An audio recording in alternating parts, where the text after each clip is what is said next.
Hello, Namaste, and myself Jyoti Singh, and you are most welcome on the Officer's Vision platform, Asaf Vision to be an officer.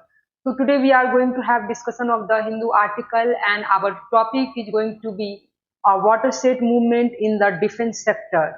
So this is something which is very important for both prelims and mains perspective. And what the theme of today's topic is Operation Sindoor. So this operation was initiated on 7th May 2025. So that's why we have completed 1 year of this Operation Sindoor. So that's why we are having this Operation Sindoor in once again in the news. We have brief discussion of Operation Sindoor.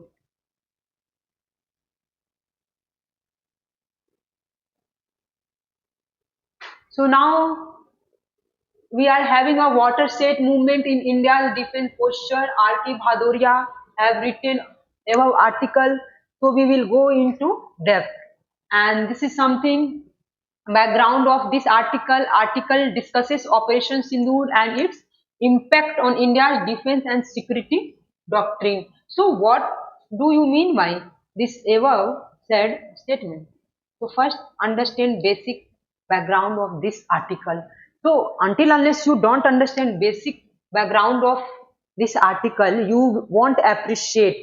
तो that's why हम लोग पहले समझने का प्रयास करेंगे कि आखिर इसकी पृष्ठभूमि है क्या, ये आर्टिकल कहना क्या चाहता है, आखिर वाटर सेट मूवमेंट होता क्या है। सो वाटर सेट मूवमेंट वो मूवमेंट होता है जहां पे वो एक ऐसा ट्रेजेक्ट्री आता है जहां से एक टर्निंग पॉइंट आता है, एक बहुत बड़ा चेंजेज के लिए, एक बहुत बड़ा ट्रांसफॉर्मेशन के लिए हम अपने आप को रेडी कर रहे होते हैं। तो एक बहुत मील का पत्थर साबित हुआ, एक वाटर सेट मूवमेंट हुआ जिसमें हम लोगों को बहुत ज्यादा वैल्यू एडिशन हुआ इंटरनल सिक्योरिटी डिफेंस सेक्टर में। सो इंडिया का जो पोस्चर है उसमें आर.के. भादौरिया का क्या कहना है, इस आर्टिकल को लेके हम इसको समझने का प्रयास करेंगे। तो आर्टिकल क्या डिस्कस करता है, ऑपरेशन सिंदूर और इसका impact on India's defence. So operation Sindoor को हमें समझना है किसके संदर्भ में, किसके कंटेक्स्ट में, इंडियाज के डिफेंस सेक्टर। ओके, तो इंडिया का जो डिफेंस सेक्टर है and security doctrine. So what do we mean by India's defence sector और सिक्योरिटी डॉक्ट्रिन? डॉक्ट्रिन क्या होता है? Doctrine mean something rule which you have made. तो लाइक इंटरनल सिक्योरिटी से रिलेटेड जो भी हमारा रूल्स है, we all are having like law and order, police वगैरह, so army forces and paramilitary forces, so we are having so many personnel, so these all will come under what? Security doctrine. So army, navy, these all officers were taken into consideration for making successful this operation Sindoor. So seen as major shift in India's strategic posture, okay, against cross border terrorism. सो ये article जो है कहीं ना कहीं हमें ये समझाने का कोशिश कर रहा है कि क्रॉस बॉर्डर में जो भी टेररिज्म हो रहा है उसके लिए हमने खुद को ये ऑपरेशन सिंदूर के थ्रू अपने आप को प्रिपेयर किया। फर्टाइल ग्राउंड तैयार कर रहा है पाकिस्तान, किसके लिए? टेररिज्म के लिए। तो कहीं ना कहीं कह सकते हैं कि टेररिज्म का जो ओरिजिन है, ये जेनेसिस है, वो पाकिस्तान शेल्टर प्रोवाइड कर रहा है। तो आईएसआई, इस्लामाबाद वगैरह में आप बहुत सुने होंगे, टेररिस्ट ऑर्गेनाइजेशन है बहुत सारे। तो जितने भी टेररिस्ट ऑर्गेनाइजेशन है इन सब के लिए फर्टाइल ग्राउंड हेवन की तरह काम कर रहा है पाकिस्तान। तो पाकिस्तान की जो गवर्नमेंट है क्या वो कुछ नहीं कर रही है या नहीं? We don't know whether they are doing or not for any curtailment of terrorism in their ground, but India बहुत इसको लेकर बहुत एक्टिव है, हाई अलर्ट पे है और जीरो टॉलरेंस पे है। हम जीरो टॉलरेंस पे हैं टेररिज्म को लेके। तो यहाँ पर हम ये देखेंगे कि क्रॉस बॉर्डर टेररिज्म जो है आपका अगेंस्ट क्या है, ये यहाँ पे पाकिस्तान के अगेंस्ट। और यहाँ पे हम ये भी देखेंगे कि हाईलाइट क्या कर रहा है, इंडिया का transition from restrained response to a more assertive security. I have already told you कि हम जीरो टॉलरेंस पे हैं। तो ये हर कीवर्ड को हम समझेंगे, कीवर्ड को समझेंगे तभी अप्रिशिएट कर पाएंगे आर्टिकल के पृष्ठभूमि को, बैकग्राउंड को। तो ये जो रिस्ट्रेन्ड रिस्पॉन्स है, पहले क्या होता था ना कि कोई भी अटैक होता था तो एक प्रोटोकॉल होता था, एक ऑर्डर होता था कि जो प्रेसिडेंट है, प्राइम मिनिस्टर से हैं, उनसे हम ऑर्डर लेंगे, then we will be attacking. तो इन दैट केस हमारा इतना ज्यादा एक प्रोसेस का इतना ज्यादा रेटिज्म हो जाता था कि वो चीज को कमांडिंग जो अथॉरिटी होते थे वो रीजनेबल टाइम बाउंड मैनर में वो ऑर्डर दे ही नहीं पाते थे अटैक करने के लिए। तो वहां पे एक ड्रॉबैक था हमारे डिफेंस सेक्टर का सिक्योरिटी को लेके। बट अब क्या है, रिस्ट्रेन्ड रिस्पॉन्स। मतलब पहले हमें लगता था कि ठीक है, हम लोग कोडियल तरीके से, हेल्दी टॉक, पीसफुल तरीके से हम बात करेंगे। बट अब इंडिया क्या बोलता है, मोर एसर्टिव सिक्योरिटी। हम अब क्लेम करते हैं कि नहीं, अब ऐसे काम नहीं चलेगा। अब हमारे जो नजरिया है, परसेप्शन है टेररिज्म को लेके, जीरो है, अब रिस्ट्रेंट नहीं है, अब क्या मोर एसर्टिव है। ओके, सो इस बार हम जीरो टॉलरेंस के साथ चल रहे हैं and let's move ahead. Okay,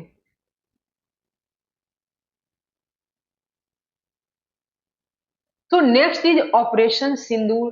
तो इसका वेट, तो operation Sindoor I have already told you कि this operation was conducted on 7 May 2025 around 1 o'clock। Okay, so targeted क्या था, terrorist infrastructure.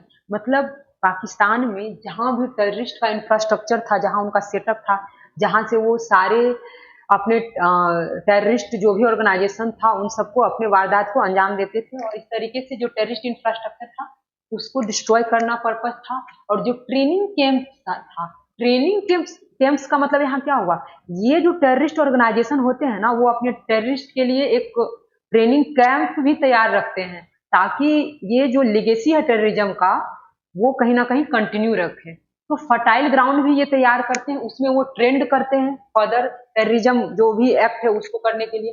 Cross border terror hub, अब क्रॉस बॉर्डर, बॉर्डर के उस पार जो भी टेरर का हब है उन सबको हमने इस बार टारगेट किया अंदर ऑपरेशन सिंदूर। अब आते हैं ऑपरेशन वाज प्रीसाइज, मतलब विधिवत तरीके से था और बहुत ही कोऑर्डिनेटेड था। जितना भी हमारा सेक्टर था सिक्योरिटी का, उन सब के साथ हमने कोऑर्डिनेट किया और तब इस ऑपरेशन को हमने इनिशिएट किया। एंड मल्टी डोमेन था, किसी एक डोमेन में नहीं था, मल्टी डोमेन में था। एंड हाई इंटेंसिटी था, इसकी तीव्रता क्या थी, बहुत ज्यादा हाई इंटेंसिटी पे था। Means once we have decided to conduct this operation, then at anyhow we are going to conduct that operation। Okay, so we will be initiating this operation Sindoor at zero tolerance। हमने zero tolerance पे इसको initiate किया और किसी भी सूरत में हम इसको कहीं से भी बैकफुट पे नहीं ले सकते थे। तो ये गवर्नमेंट का अपना एक स्टेंस था, रवैया। So let's have next slide कि shift in India security doctrine. तो अब कैसे शिफ्ट हो रहा है इंडिया का जो सिक्योरिटी डॉक्ट्रिन है। डॉक्ट्रिन का मतलब हम ऑलरेडी बता चुके हैं, रूल्स वगैरह होता है। ओके, तो जो भी हमारा डॉक्ट्रिन सिक्योरिटी सुरक्षा से रिलेटेड जो भी रूल्स था, पहले हम क्या करते थे कि पाकिस्तान हम पे, हम कभी भी पहले हमला नहीं करेंगे, पर अगर हम पे हमला होगा तब हम रिएक्ट करेंगे। और रिएक्ट कैसे भी करेंगे, प्रोटोकॉल, डिप्लोमेसी, जो कूटनीति होती है, बात करेंगे, टॉक करेंगे and then we will proceed in a very peaceful manner और कोऑर्डिनेटेड मैनर। पर अब यहाँ पे इंडिया का जो सिक्योरिटी डॉक्ट्रिन है बहुत ही ज्यादा प्रोएक्टिव और जीरो टॉलरेंस पे जा रहा है। अर्लियर का अप्रोच क्या था कि India earlier followed what, strategic restraint. India का मतलब एक रणनीति में ही था कि रिस्ट्रेंट मतलब अपने आप को रोक के रखता था कि नहीं नहीं, अगर पाकिस्तान हम पे हमला किया और हम भी अगर रिटेलिएशन मोड में, बदले में अगर रिवेंज के लिए हमला कर दिया on the spot back to back, तब कहीं ना कहीं यूनाइटेड नेशन और जो पीस कीपिंग बॉडीज वगैरह है इंटरनेशनल फोरम पे, कहीं ना कहीं भारत की थूथू हो जाएगी। तो ये एक डर होता था कि हम पीसफुल कंट्री है, वसुदेव कुटुंबकम, all world is like family. और इस ग्लोबलाइज्ड वर्ल्ड में जहाँ पे whole world is like small village, तो इन सब की परिकल्पना में देखते हुए हमने अपने आप को महसूस किया कि नहीं, हम हमला कभी भी पहले नहीं करेंगे और बदले में नहीं करेंगे, हमेशा हम एक शांति वार्ता रखेंगे। तो एक शांति का जो इंडिया का मैसेज रहा है वो अब वर्क नहीं कर रहा है प्रेजेंट सिनेरियो में। अब हमें अपना रवैया स्ट्रेंथ बदलना ही होगा। तो ये आपने देख लिया डिफेंसिव पोस्चर। इंडिया का हमेशा अपने आप को डिफेंस बचाने के पोस्चर में रहा है, कभी भी प्रोएक्टिवली मतलब अटैक करने का टेम्परामेंट इंडिया नहीं रखता है। क्यों क्यों ऐसा इंडिया का टेम्परामेंट है? क्योंकि कहीं ना कहीं हम लोग एक बहुत ही सिविलाइज्ड है, और अपने को अगर देखें तो ये बुद्ध की धरती रही है, और यहाँ पे एक तरीके से हम पीस को प्रमोट करते हैं, और गांधी का भी एक मैसेज है नॉन वायलेंस। तो इन सब चीजों को अगर हम देखें, हमारा हिस्टोरिक बैकग्राउंड, इतने ग्रेट पर्सनालिटी फ्रीडम फाइटर्स रहे हैं, वो बड़े ही डिप्लोमेटिक और कॉन्स्टिट्यूशनल मैकेनिज्म के थ्रू आगे बढ़े हैं, ना कि एक तरीके से मतलब डायरेक्ट अटैक मोड में नहीं रहा है भारत कभी भी। तो ये बुद्ध की धरती है, शांति की धरती है। अब इस लेगेसी को पाकिस्तान सोचता है मिसयूज कर ले, तो इंडिया तो अटैक करेगा नहीं, बदले की भावना रखेगा नहीं, तो इसका फायदा हम लोग ले लेते हैं नाजायज। अब इंडिया यहाँ पे अपना रवैया बदलने वाला है। अब देखो डिप्लोमेटिक रिस्पॉन्सेस आफ्टर टेरर, अब ये already I have made you understand कि हमारे को डिप्लोमेटिक रिस्पॉन्सेस करना आता है। ठीक है, कोई अटैक हो गया, अब दोनों तरफ के जो वार्ता है, कहीं ना कहीं प्रेस कॉन्फ्रेंस होगा और टॉक होगा कि व्हाट वेंट रॉन्ग, क्यों हुआ। अब ये सब जो डिप्लोमेटिक कूटनीतिक रिस्पॉन्स जो होता है, ये कभी भी प्रैक्टिकली फिजिबल और कभी भी वर्क नहीं करता है, ना शॉर्ट टर्म में ना लॉन्ग टर्म में। ये हमेशा थ्योरेटिकली ही रहता है, और कभी भी इसका कोई भी बेनिफिट नहीं हो पाता है। और जो कॉमन सिविलियन होते हैं इससे ज्यादा अफेक्टेड होते हैं, और उनके जान और जो भी उनके वेल्थ होते हैं, प्रॉपर्टी होते हैं, उन सब का कहीं ना कहीं डिस्ट्रॉय होता है। अब देखो न्यू अप्रोच क्या है, ये तो अर्लियर अप्रोच था, पहले का भारत का था। न्यू अप्रोच क्या कहता है कि terror attack will now be treated as act of wars. आप देख लो, यूनाइटेड नेशन को भारत बोला यूएसए में कि टेररिज्म का डिफिनीशन क्या है। अभी तक हमने डिफाइन ही नहीं किए हैं कि आतंकवाद की परिभाषा क्या है, what is terrorism. yet we are yet we have not defined okay precisely। तो हमारे गवर्नमेंट, मोदी गवर्नमेंट ने इस चीज को रेज किया, वॉइस को अपना, कि पहले तो यूनाइटेड नेशन टेररिज्म को डिफाइन करे। और देखो अब हम लोग क्या बोल रहे हैं, एक्ट्स ऑफ वार। एक्ट, अगर कोई भी वार और हमला से रिलेटेड गतिविधि एक्ट्स रहा, तो दैट विल बी अमाउंट और equivalent to terrorism. Okay, and India willing to conduct direct retaliatory strike. हमने ये सब ऑलरेडी आपको बता चुका है कि इंडिया डायरेक्ट रिटेलिएटरी स्ट्राइक करेगा, हमला। मतलब अब हम बदले की भावना के साथ अटैक करेंगे। अगर उधर से अटैक आया, on the spot back to back इधर से भी हम अटैक करेंगे। अब हम रुकेंगे नहीं। तो ये अब हो गया हमारा टिट फॉर टैट, जैसे को तैसा एटीट्यूड में भारत आ चुका है। Target terror hubs across border, border के बाद में जो भी बॉर्डर के क्रॉस में जो भी टेरर का हब्स है उसको डिस्ट्रॉय करना, चप्पे चप्पे पर खोज कर कहीं ना कहीं उसको डिस्ट्रॉय करना मेन मोटिव रहा है ऑपरेशन सिंदूर का। और impose cost on sponsor of terrorism. अब देखो ना, जो आईएसआई, जो इस्लामाबाद में अलग अलग जो टेररिस्ट ऑर्गेनाइजेशन है, आतंकवादी का जो संगठन है, उन सब पे अब इम्पोज कर रहा है कॉस्ट। अब जो भी टेररिज्म से रिलेटेड स्पॉन्सर्स करते हैं, आयोजन करते हैं, गतिविधि को अंजाम देते हैं, उन सब पे हम क्या कर रहे हैं, कॉस्ट इम्पोज कर रहे हैं। मतलब इस ग्लोबलाइज्ड वर्ल्ड में हम सभी लोग आके आके अब उनको क्या कर रहे हैं, कंडेम कर रहे हैं, निंदा कर रहे हैं। तो ये सब तो हमने देख लिया यहाँ पे। And now we will come towards significance. तो इसमें क्या रिफ्लेक्ट करता है, political will and military confidence, refusal to accept nuclear and blackmail. तो इसका सिग्निफिकेंस में आपने क्या समझा, क्या, what do you mean by from the significance of the operation Sindoor. आखिर ये रिफ्लेक्ट क्या कर रहा है, क्या प्रतिबिंब करना चाहते हैं, मतलब ऑपरेशन सिंदूर के माध्यम से। पॉलिटिकल विल, मतलब प्रेजेंट में जो हमारा मोदी गवर्नमेंट सेंटर में है, उनका इच्छा शक्ति बहुत है। मतलब अगर आपने स्ट्राइक किया, हमला किया, तो अब हम भी रिटेलिएशन में, बदले में, हमला के बदले हमला, वार के बदले वार से जवाब देंगे। नो डिप्लोमेसी, जीरो टॉलरेंस पे इंडिया चल रहा है। अब देखो मिलिट्री कॉन्फिडेंस, कहीं ना कहीं जो मिलिट्री का कॉन्फिडेंस भी बूस्टअप हुआ है कि भारत एक बार डिसाइड कर लेता है कि हमला स्ट्राइक करना है, टेररिस्ट के ऑर्गेनाइजेशन जो भी हब्स चल रहा है, ट्रेनिंग कैंप से, तो करना है by hook and crook at any cost, किसी भी कीमत में हमें उसको डिस्ट्रॉय करना है।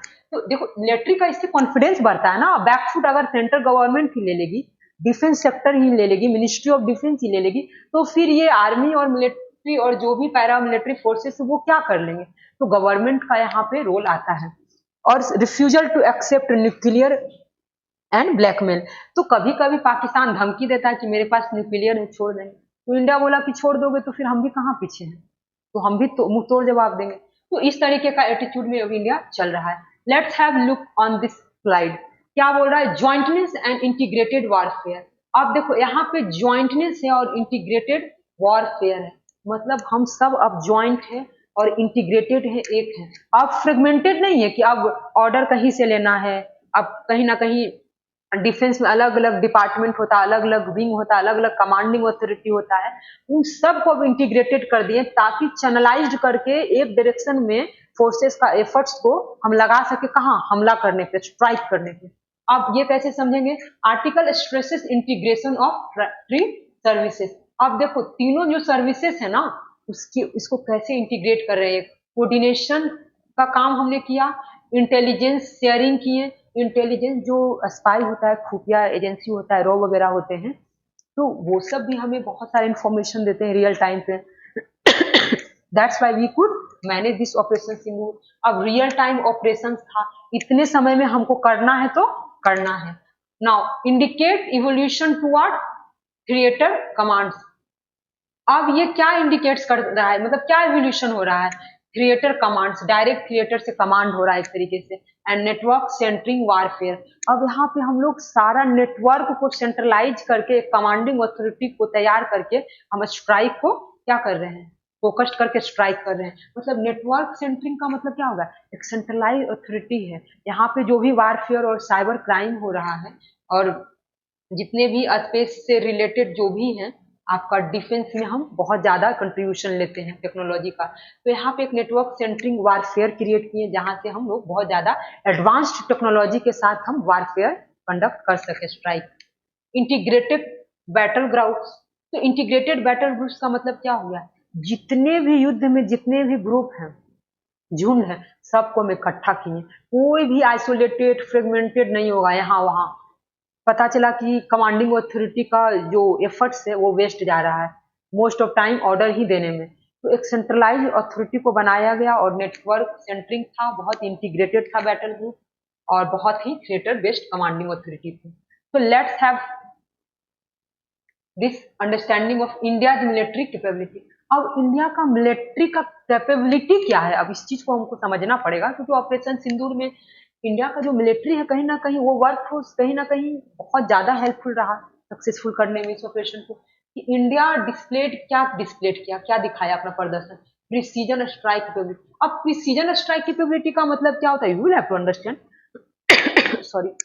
अब देखो प्रिसीजन स्ट्राइक का मतलब क्या होगा? सटीक हमला। अगर एक बार हमने यहां से हमला कर दिया, surface to surface, air to surface, air to air, मतलब अलग अलग जो मिसाइल होता है, तो यहाँ पर प्रिसीजन स्ट्राइक का क्षमता भारत का बढ़ा है। S-400 जो हमने लिया था रसिया से, वो सबको भी हमने शामिल किया है डिफेंस सेक्टर में। तो काफी डिसिसिव और बहुत ही ज्यादा एक हमारे पास स्ट्रॉन्ग बेस तैयार हो गया है सिक्योरिटी के लिए डिफेंस सेक्टर में। Long range targeting. अब हम लॉन्ग रेंज टारगेटिंग का मतलब यहाँ पे क्या हो जा रहा है? जैसे let's understand, mean surface to surface missile है, तो बहुत डिस्टेंस तक वो कवर कर सकता है मिसाइल। Are you getting? तो बहुत ज्यादा हमने लॉन्ग रेंज को टारगेट किया है, शॉर्ट रेंज के लिए नहीं, अब लॉन्ग रेंज के लिए मिसाइल को हम एक तरीके से लॉन्च कर सकते हैं। Air security. अब एयर में भी हमारे सिक्योरिटी, एयर बेस्ड जो डिफेंस सेक्टर में जो भी टेक्नोलॉजिकल एडवांसमेंट हुआ है एयर से रिलेटेड, वो भी हमारे पास अच्छा खासा बेस तैयार हुआ है। ऐसा नहीं है कि इंडिया बस सरफेस टू सरफेस स्ट्राइक करेगा, नहीं, अब एयर टू एयर भी कर सकते हैं। Okay, and air to surface and surface to air. So हमारे पास सारा मैकेनिज्म तैयार है स्ट्राइक करने के लिए। अब नेवल रेडीनेस। अब देखो naval readiness is also important. जब तक नेवल नहीं तैयार होगा तब तक इस चीज को हम कहीं ना कहीं सक्सेसफुली नहीं कर पाएंगे। तो यहाँ पे जो तीनों विंग है ना, वो सारा एक तरीके से इंटीग्रेटेड होके थ्री जो सर्विसेज है, तीनों सर्विसेज मिलके इस ऑपरेशन सिंदूर को सक्सेसफुल करने में हेल्प किए हैं। अब देखो इसका use of what? Advanced weapons. अब बहुत हाईली एडवांस्ड टेक्नोलॉजी का इंटरवेंशन हुआ है, और जिसके कारण जो हमारा वेपन्स हथियार है वो काफी अपग्रेडेड है, मॉडर्न है, और आउटडेटेड नहीं है। अब हम लोग बहुत एडवांस्ड हैं टेक्नोलॉजिकली, चाहे मतलब एयर में हो या स्पेस में हो, in whatever naval, in all sector now we are having advanced technology. अब इंडिजीनियस सिस्टम, इंडिया जो है ना आत्म भारत और देख रहे हो इन सब चीजों में इंडिजीनियस जो है बहुत ज्यादा प्रमोट कर रहा है, मेड इन इंडिया। अब इंटेलिजेंस बेस्ड टारगेटिंग। अब जो इंटेलिजेंस बेस्ड टारगेटिंग का मतलब हुआ हमारे पास अपना एक नेटवर्क है, उसको यूज करके हम बहुत सारा ऑपरेशन कर सकते हैं। Message sent India can strike.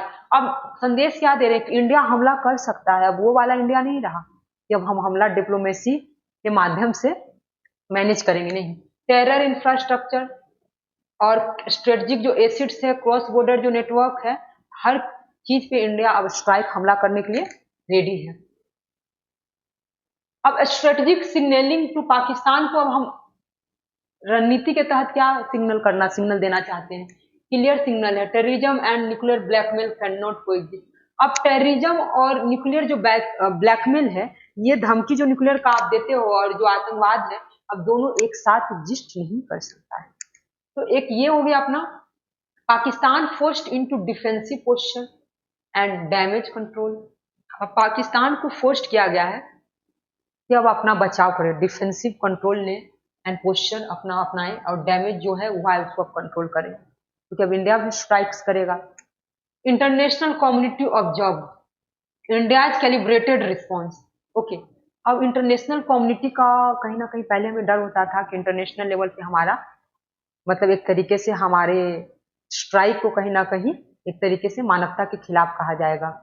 तो इसमें हम कहीं ना कहीं अब ये देख रहे हैं कि इंटरनेशनल फोरम पे भी इंडिया को साथ मिल रहा है और पाकिस्तान के अगेंस्ट अब एक इन्वायरमेंट क्रिएट हो रहा है कि पाकिस्तान वाकई में फर्टाइल ग्राउंड है टेररिज्म के लिए। तो इंडिया कैलिब्रेटेड रिस्पॉन्स है, अब इंटरनेशनल फोरम पे भी इसको ऑब्जर्व किया जा रहा है। रिस्पॉन्सिबल मिलिट्री कंडक्ट, अब इंटरनेशनल लेवल पे भी कम्युनिटी ऑब्जर्व कर रहा है कि इंडिया जो मिलिट्री कंडक्ट के लिए रिस्पॉन्सिबल है। Okay, so India international community क्या ऑब्जर्व किया, इंडिया का कैलिब्रेटेड रिस्पॉन्स और रिस्पॉन्सिबल मिलिट्री कंडक्ट, इन सब चीजों के ऊपर क्या है, इंटरनेशनल कम्युनिटी का ऑब्जर्वेशन है।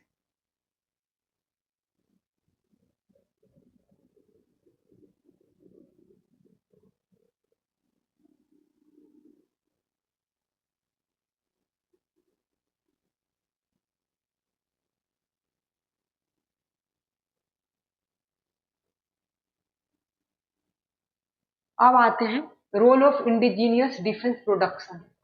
अब इंडिजीनियस डिफेंस प्रोडक्शन का यहाँ रोल क्या है, ऑपरेशन सिंदूर को सक्सेसफुल करने में क्या कंट्रीब्यूशन किया। तो लेट्स अंडरस्टैंडिंग आर्टिकल एम्फसाइजेज आत्मनिर्भर भारत इन डिफेंस। आत्मनिर्भर भारत का भी बहुत रोल है, क्योंकि ये भी एक डिफेंस सेक्टर को अच्छा खासा डिफेंस तैयार करके दे रहा है, मेड इन इंडिया है जो। इंडिजीनियस डिफेंस एंड सिस्टम्स, हमारा खुद का क्रिएट हो रहा है base. Need for defence innovation की जरूरत है और रिसर्च और डेवलपमेंट की भी जरूरत है और पब्लिक प्राइवेट कोलाबोरेशन की है। तो innovation, research, development, collaboration, these all are the basic demands which will help in upgrading and modifying present defense base। तो बहुत जरूरी है कि हम अपना इन सब चीजों को जरूरी से अपना तैयार कर लें। अब देखो बेनिफिट्स क्या, स्ट्रेटेजिक ऑटोनॉमी है, रिड्यूस्ड इंपोर्ट डिपेंडेंसी है।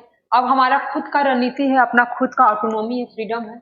एंड अब रिड्यूस्ड इंपोर्ट डिपेंडेंस, अब हम इंपोर्ट पे डिपेंडेंस नहीं है कि अब फ्रांस से और रशिया से ही अब वेपन्स हथियार खरीदेंगे स्ट्राइक्स करने के लिए। अब खुद का इंडिजीनियस और अपना खुद का हम लोग बना रहे हैं। और फास्टर मिलिट्री मॉडर्नाइजेशन, अब देखो अभी तो हमने वेपन्स को तैयार किए, इंपोर्ट को कम किए, अब हमारा जो है ना मिलिट्री जो मॉडर्नाइजेशन हो रहा है, मिलिट्री जो फोर्सेस है उन सबको भी हम कहीं ना कहीं हाईली इक्विप्ड कर रहे हैं एडवांस टेक्नोलॉजी के साथ ट्रेनिंग देकर। अब बॉर्डर स्ट्रेटेजिक लेसन क्या है, बॉर्डर में क्या हमारा एक रणनीति है और क्या है हमारा लेसन सीखने के लिए। Modern warfare is multi domain based है, टेक्नोलॉजी ड्रिवन है और इंफॉर्मेशन सेंट्रिक है। मल्टी डोमेन है, टेक्नोलॉजी ड्रिवन है, मतलब मैनुअली नहीं, अब टेक्नोलॉजी, एडवांस टेक्नोलॉजी का हम यूज कर रहे हैं ऐसे ऐसे ऑपरेशन सिंदूर को कंडक्ट करने के लिए। और इंफॉर्मेशन सेंट्रिक है, रियल टाइम पे हम इंफॉर्मेशन को पास ऑन कर रहे हैं। नीड क्या है, साइबर कैपेबिलिटी को बढ़ाना पड़ेगा और स्पेस के में जो एसिड्स होता है उससे रिलेटेड हमें एडवांसमेंट करने की जरूरत है। Artificial intelligence driven warfare is very important, which will be helpful in making successful like this Sindoor operation in upcoming time as well. तो आर्टिफिशियल इंटेलिजेंस ड्रिवन होना भी बहुत जरूरी है आज के मॉडर्न टाइम में। रियल टाइम इंटेलिजेंस का भी हम यूज कर सकते हैं ताकि राइट टाइम में, रियल टाइम में हमें सारा कुछ अपडेशन मिलते रहे लोकेशन से रिलेटेड।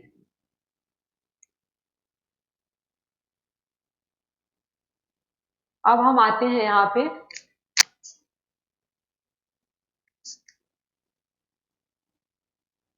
अब आते हैं एमसी क्या है जो कि यूपीएससी और बीपीएससी दोनों के लिए यूजफुल हो सकता है। Best describe the strategic shift highlighted in the article.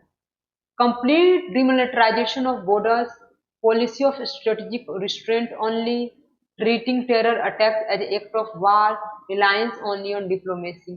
तो इंडिया बेस्ट क्या डिस्क्राइब कर रहा है, स्ट्रेटेजिक शिफ्ट किस और इंडिया जा रहा है, तो इंडिया कहीं ना कहीं क्या जा रहा है, treating terror attacks as act of war. अब जो भी एक्ट ऑफ वार होगा ना, वार से रिलेटेड एक्ट होगा, वो क्या कहलाएगा, टेरर के समान कहलाएगा। तो ये हो गया हमारा।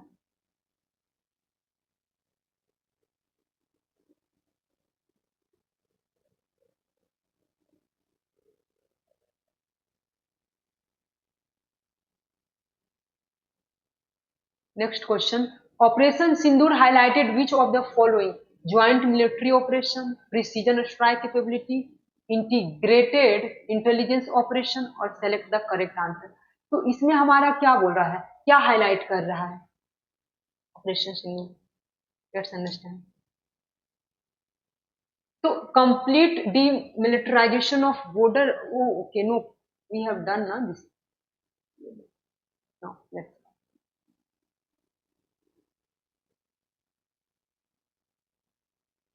अब यहाँ पर देखो क्या है, joint military operations, precision strike capability, एकदम सटीक हमला करना है एग्जैक्ट लोकेशन पे, इंटीग्रेटेड इंटेलिजेंस ऑपरेशन, तो क्या हो जाएगा, all. Okay, D for Delhi, 1 2 3। Now next आते हैं,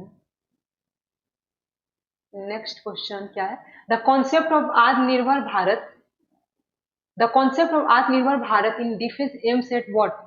आखिर क्यों कॉन्सेप्ट ये आया, आत्मनिर्भर भारत लाने की जरूरत क्यों पड़ी इंडिया को। अब ये समझो, इंक्रीजिंग डिफेंस इंपोर्ट्स, कहीं ना कहीं डिफेंस सेक्टर में हमारा जो है ये क्या हो रहा था, क्या इंक्रीज हो रहा था, defence import. Strategic dependency on foreign powers, indigenous defence manufacturing, reducing military modernisation. तो इसमें से आत्मनिर्भर भारत का एम पूछ रहा है, क्या पूछ रहा है, एम। तो सबसे बेस्ट एम क्या है, इंडिजीनियस डिफेंस मैन्युफैक्चरिंग, मतलब स्वदेशी घरेलू, हम इंडिया में खुद का बेस डिफेंस लेवल का हम लोग तैयार कर रहे हैं, बना रहे हैं। इनफैक्ट सेल्फ सफिशिएंट होने की तैयारी है इंडिया का डिफेंस के सेक्टर में।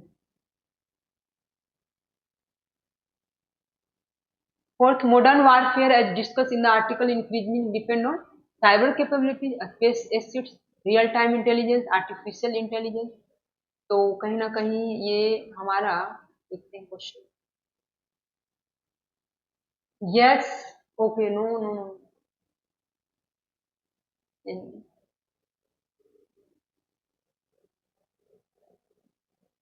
यस करेक्ट, स्पेस एसिड्स को भी जरूरत है, और रियल टाइम इंटेलिजेंस की भी जरूरत है, आर्टिफिशियल इंटेलिजेंस की जरूरत है। तो D for Delhi correct answer. Next, अब आते हैं यूपीएससी या बीपीएससी या स्टेट पीसीएस, कहीं भी ये क्वेश्चन पूछा जा सकता है कि इंटरनल सिक्योरिटी का हिस्सा पार्ट है ये। तो ये क्या बोल रहे हैं हम, let's understand.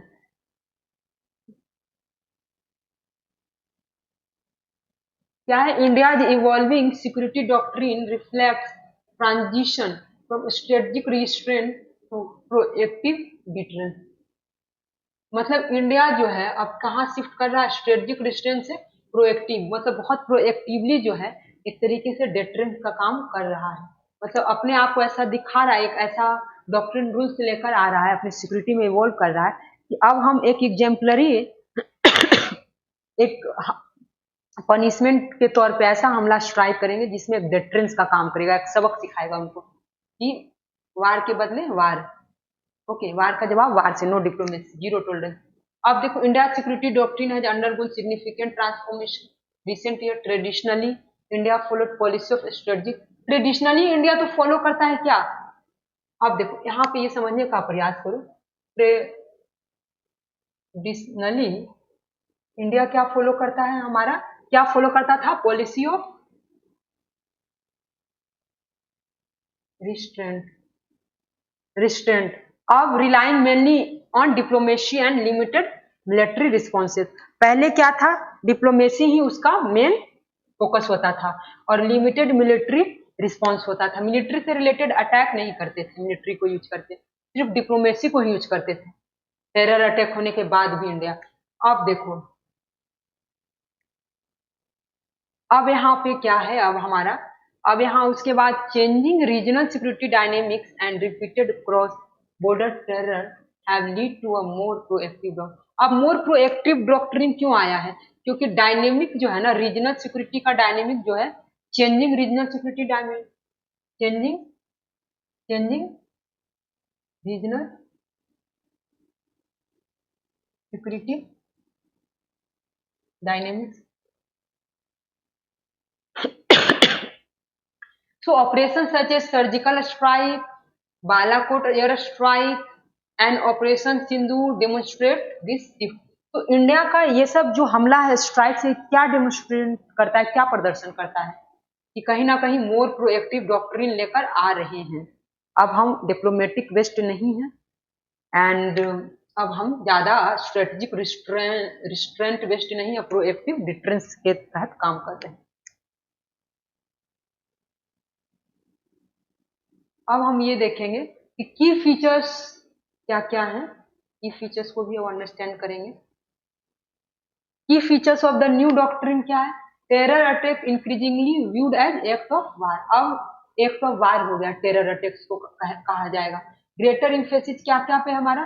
Pre imperative action है, ठीक है, प्रिसीजन स्ट्राइक है, एकदम सटीक हमला करना है, क्रॉस बॉर्डर टारगेटिंग है, बॉर्डर के उस पार भी हम टारगेट करेंगे जहां टेररिस्ट का ऑर्गेनाइजेशन रन कर रहा है, जहां ट्रेनिंग कैंप है, उन सबको हम टारगेट करेंगे और टेररिस्ट का जो भी इंफ्रास्ट्रक्चर है उन सबको डिस्ट्रॉय करेंगे। Refusal to come to nuclear blackmail. अब न्यूक्लियर ब्लैकमेल को लेके अब हम इस चीज को नहीं टॉलरेट करेंगे। Integration of military and intelligence acid. अब मिलिट्री को भी हम इक्विप्ड करेंगे एडवांस टेक्नोलॉजी के साथ, और जो इंटेलिजेंस बेस है और नेटवर्क सेंटरिंग जो बेस है, आर्टिफिशियल इंटेलिजेंस ड्रिवन जो है वारफेयर्स को, इन सब को अब हम इंटीग्रेटेड करेंगे। और रीजन्स क्या है शिफ्ट होने का, ये भी देखिएगा। परसिस्टेंट क्रॉस बॉर्डर टेररिज्म, अगर हम नहीं शिफ्ट करेंगे प्रोएक्टिव अटैक की तरफ, तब हमारा नहीं तो परसिस्टेंट क्रॉस बॉर्डर टेररिज्म होते ही रहेगा। और क्रेडिबल डेटरेंस जरूरी है, जिसमें इंडिया अपना, ऐसा नहीं हो जाए कि इंडिया तो अपना सुरक्षा कर ही नहीं सकता आतंकवाद, तो हम सक्षम है, हमारे पास अपना खुद का डिफेंस है। इंडिजीनियस आत्मनिर्भर भारत के तहत हम बहुत सारा अपना डिफेंस सेक्टर को मजबूती देने का कोशिश कर रहे हैं। Public demand for strong response. Public को भी कहीं ना कहीं, जब मिलिट्री फोर्सेस जब मरते हैं और मार्टियर्स जो शहीद होते हैं, उनको लेके बहुत ही इमोशनल और सेंटिमेंट्स को भी हर्ट करता है और डिस्करेज होते हैं जो भी इन सब फोर्सेस में अपने आप को एक तरीके से मातृभक्त और पेट्रोटिक राष्ट्र भक्ति की भावना से जो जाते हैं इसमें, तो कहीं ना कहीं वो भी डिस्करेज्ड होते हैं कि नहीं, अब इंडिया जो है कहीं ना कहीं इस तरीके से रिस्पॉन्स नहीं करता है, तो हम कहीं ना कहीं हम लोग की जान को खतरा है अगर हम आते हैं। तो इंडिया को कहीं ना कहीं गवर्नमेंट को इंश्योर करना होगा, सिक्योर करना होगा, एश्योर करना होगा कि नहीं, हम पब्लिक डिमांड के अकॉर्डिंग स्ट्रॉन्ग रिस्पॉन्स लेते हैं, टेक्नोलॉजिकल एडवांसमेंट करेंगे, क्रेडिबल डिफरेंस को बनाएंगे, क्रॉस बॉर्डर परसिस्टेंट जो भी टेररिज्म होगा उसको स्ट्राइक करते जाएंगे। अब देखो बेनिफिट क्या है, अब हमारा बेनिफिट क्या है? Enhances deterrence credibility. अब इंडिया एक सबक देता है, डेटरेंस क्रेडिबिलिटी जो हमारा है वो कहीं ना कहीं हमारा विश्वसनीयता बढ़ा है, अपना ट्रस्ट कि नहीं, इंडिया भी एक सबक दे सकता है। बूस्ट मिलिट्री मोरल, मिलिट्री का मोरल भी बूस्ट हुआ है कि नहीं, अगर हमारे साथियों को जान गई है तो हमले स्ट्राइक्स के बदले हम स्ट्राइक ही करेंगे। Signal strategic resolve internationally and challenge क्या क्या है? Risk of escalation between nuclear powers के बीच में एस्केलेशन बढ़ जाएगा कहीं ना कहीं, और डिप्लोमेटिक एंड जियोपॉलिटिकल कॉन्सिक्वेंसेस हो सकता है इसमें। And requirement of sustain military preparedness. आप देखो इसमें मिलिट्री जो है ना प्रिपेयर्ड हो, सस्टेन बेसिस, मतलब हमेशा बिफोर हैंड प्रिपेयर्ड हो ऐसे हमले के लिए, तो बहुत ज्यादा इक्विप करना पड़ेगा हाई टेक्नोलॉजी के साथ हमें। अब देखो कंक्लूजन क्या है कि India proactive difference doctrine reflect its aspiration to secure national interest decisive. तो कहीं ना कहीं एस्पायरेशन क्या है महत्वाकांक्षा की सिक्योर करे नेशनल इंटरेस्ट को, राष्ट्र के हित को, और ये कि डिसिसिवली बहुत ही निर्णायक तरीके से, while maintaining responsible strategic conduct, हमारा कंडक्ट भी एक स्ट्रेटेजिक हो, ना कि टेम्पोररी हो। Balancing assertiveness with restraint remains essential, खुद को रिस्ट्रेन भी करना है, हम प्रोएक्टिव स्ट्राइकर्स नहीं है, प्रोएक्टिवली हम हमला करने में यकीन नहीं करते हैं, बस बट हमको अपना बैलेंस करना है, असर्टिवनेस भी रखना है अपने अंदर कि प्रोएक्टिवली हम अपने आप को बचाव कर सकें। So this all were related to this.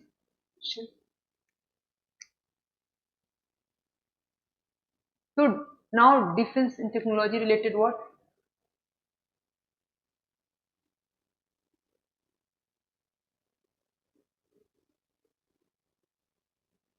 Next is discuss the importance of indigenous defense manufacturing in strengthening India's national। अब इंडिया का जो नेशनल सिक्योरिटी है उसमें जो इंडिजीनियस डिफेंस मैन्युफैक्चरिंग है, जो हमारा स्वदेशी, जो अब खुद हम जो डिफेंस सेक्टर के लिए वेपन्स बनाते हैं, उसका क्या कंट्रीब्यूशन है हमारा राष्ट्र के सुरक्षा के लिए, तो वो कैसे स्ट्रेंथनिंग कर रहा है। तो इस चीज को हमें समझने के लिए बहुत जरूरी है कि पहले तो हम इसका डिस्कशन करेंगे, इस कीवर्ड को समझेंगे, फिर इसका इम्पोर्टेंस समझेंगे कि इंडिजीनियस जो डिफेंस मैन्युफैक्चरिंग है वो कैसे स्ट्रेंथन कर रहा है इसको, इंडिया के नेशनल सिक्योरिटी को। इसके कंटेक्स्ट में हमें पूछ रहा है इंडिजीनियस डिफेंस मैन्युफैक्चरिंग के कंटेक्स्ट में, संदर्भ में क्या उसका इंपॉर्टेंस है, उस पर डिस्कशन करना है।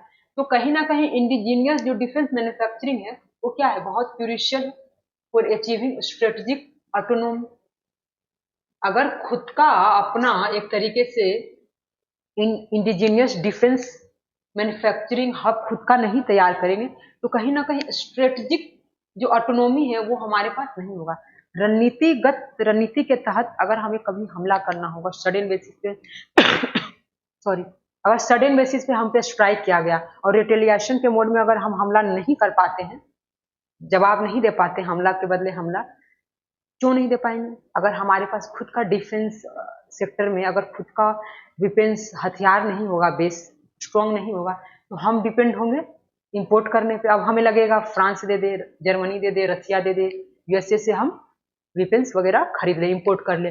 अगर उस टाइम पे मेमोरेंडम साइन किया और वो लोग हमें देने से रिफ्यूज कर गए, इन दैट केस इंडिया अपना बचाव कैसे करेगा? स्ट्रेटजी तो बना ली कि अब हम स्ट्राइक के बदले स्ट्राइक करेंगे, हमला, बट हमारा जो कहीं ना कहीं एक तरीके से डिफेंस है वो उसका क्राइसिस है। क्यों? क्योंकि हम इंडिजीनियसली अपने घर में खुद बेस तैयार ही नहीं किए निपटने के लिए। तो बहुत जरूरी है कि हम अपना खुद का स्वदेशी जो हथियार है वो बनाकर रेडी रखें, any time beforehand prepared रखें। Strengthening India national security, we have already, India has long dependent import for advance military equipment. अब देखो एडवांस जो मिलिट्री का इक्विपमेंट्स होता है इन सब के लिए भी इंडिया डिपेंड है किस पे? इंपोर्ट करते हैं, हर चीज का हम इंपोर्ट करते हैं। तो हमें इंपोर्ट को रिड्यूस करके हमें ऐसा बनना है स्ट्रॉन्ग कि हम एक्सपोर्ट कर सके वेपन्स। ओके, तो हम कभी इजराइल से लेते हैं, कभी अमेरिका से लेते हैं, कभी रसिया से लेते हैं, तो हम इंपोर्टर नहीं बन के एक्सपोर्टर बने। ऐसा मैन्युफैक्चरिंग इंडिजीनियस मैन्युफैक्चरिंग हब तैयार करे आत्मनिर्भर भारत के अंडर में। सो अब let's have understanding of creating vulnerabilities during crisis. अब ये वनरेबिलिटीज का मतलब क्या समझते हो? बहुत ज्यादा ग्रसित हो जाते हैं, मतलब बहुत अफेक्टेड होते हैं, बहुत लॉस होता है। And push for Atmanirbhar Bharat in defence aims to reduce such dependence. अब इसीलिए तो आत्मनिर्भर भारत की ओर हम मूव कर रहे हैं। अब स्ट्रेटेजिक ऑटोनॉमी क्या है? Reduce dependency foreign supplier, ensure uninterrupted military preparedness के लिए, फास्टर जो modernisation indigenous system can be tailor to India operational needs के हिसाब से अपना हम मॉडिफाई कर सकते हैं अगर खुद का स्वदेशी सिस्टम तैयार करेंगे।